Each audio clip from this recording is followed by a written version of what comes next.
This is your news update with mdntv, where news travel fast and you are always in the know. Ma'am, please kindly introduce yourself and tell us what it is that you do in Bossa. My name is Nobuntu Hlazo-Webster and I'm Deputy President of Bossa. And 97% into it, how are you feeling? I'm feeling good. Look, we would have expected better numbers, but what we have is something that gets our voice into Parliament. It gets us into the door, and that's important. It's important that you have a voice that is in the centre like ours in Parliament. It's important that you have a voice that advocates for the people, that wants to put power back in the people in Parliament. It's important that you have a reasonable voice in Parliament. We've seen from the results that we saw that, quite frankly, there was a response to some of the fear-mongering which took place, in the campaigning, in some of the campaigns that took place. We've also seen that you actually have in the top 3 a variant, or in the top 4 variants of the ANC, and you want to be able to make sure that you bring a voice that's in the center. So we're in the room, our voice is there, and that's what's important. And we've had a couple of parties feel that the IEC has let them down with regards to the voting processes and how the counting of the voting has been going. What is your take as Bossa? Look, there were a few disappointments in the process. There were some disappointments, for instance, on voting day, where some voting stations were opened late. There were issues where there were not enough ballot papers and that kind of thing. But every time that we had any complaints, we had responses, and we've had generally quite a good response from the IEC. But also, having said that, what we keep reiterating is that we are quite certain that we did cross the threshold of free and fair elections. Free and fair elections don't mean the elections are perfect, but when we speak to observers, when we speak to our own party agents, we are comfortable that we've crossed the threshold to say that they were free and fair, although not perfect. And coming into these elections, what has been your strategy? What is it that you guys was your main focus point as Bossa? That you said these are specific policies and we will mainly focus on these specific policies? Look, our policy that we focus on is putting a job in every home. We called our manifesto the jobs plan because everything and every policy was pinned on that. It was, how do we make communities safe for jobs? How do we reform education for jobs? How do we have good governance for jobs? That's because that's what South Africans said. South Africans said they want work. They want to work, and we ourselves know that that's what's most important with the high unemployment rate.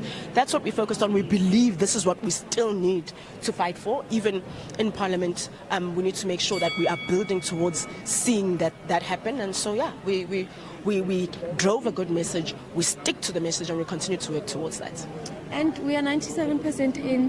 What takes are you taking? What wins are you taking? And from your losses, what are you hoping or going to improve going forward into the future after elections, the next 5 years, the next 7 years?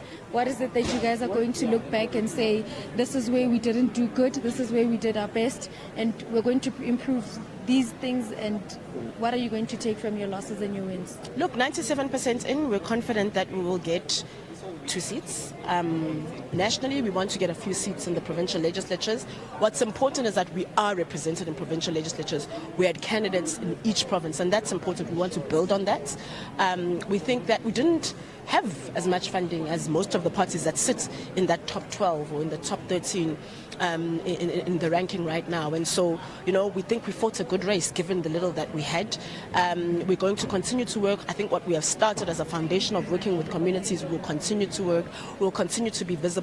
We will continue to hear from the people. We just build on what we had. And we see that social media is a big influence these days, and we are getting a lot of new voters and new young voters. What was your strategy going into that, looking into the new young voters that we are getting? Look, if you look at our social media strategy, we had an ad that trended. We've had quite a bit of stuff that's trended on social media that's caused engagement, and visibility for us. So we want to continue with that. We can do better, of course, in engaging young voters. It's difficult to engage young voters because, first of all, there is so much that wants their attention, especially on social media. And so what we believe is that we don't stop now and only come back when it's election. We need to continue to engage young voters on social media, engage them on digital platforms in whichever way is possible. And speaking of social media, you run campaigns on social media. What would you say, how transparent would you guys say you are as Bossa? I think we're very transparent. We called on communities and said that they must choose the candidates and that they want. And in doing that, it was communities, it was South Africa that actually chose the candidates that they want. That is transparency. Once we had the list, we published it even before we had to publish the list. Our list has always been public. We've always unveiled our candidates and said, okay, so here is the first 24, here's the next 24. And we've said to people, interrogate these candidates. Go look them up. If there's a problem, come back to us. So I think we've been very transparent in everything that we've done at Bosana, and that's something that we have to keep. And I don't know if I'd be wrong in saying you guys sound very happy with where you guys are standing right now. Look, we would have preferred better. We would have hoped for better. We campaigned for better. But like I'm saying, we accept the results of the elections. We are not contending in any way against them. We accept the will of the people. We will continue to grow. And we do have a foot, like I said, in the door. We are in Parliament. Our voice is there. We take it from there. From there, we are very confident that as South Africans see us and hear us, they'll give us more. We're almost at the finish line. Thank you so much for your time. Thank you so much. Thank you.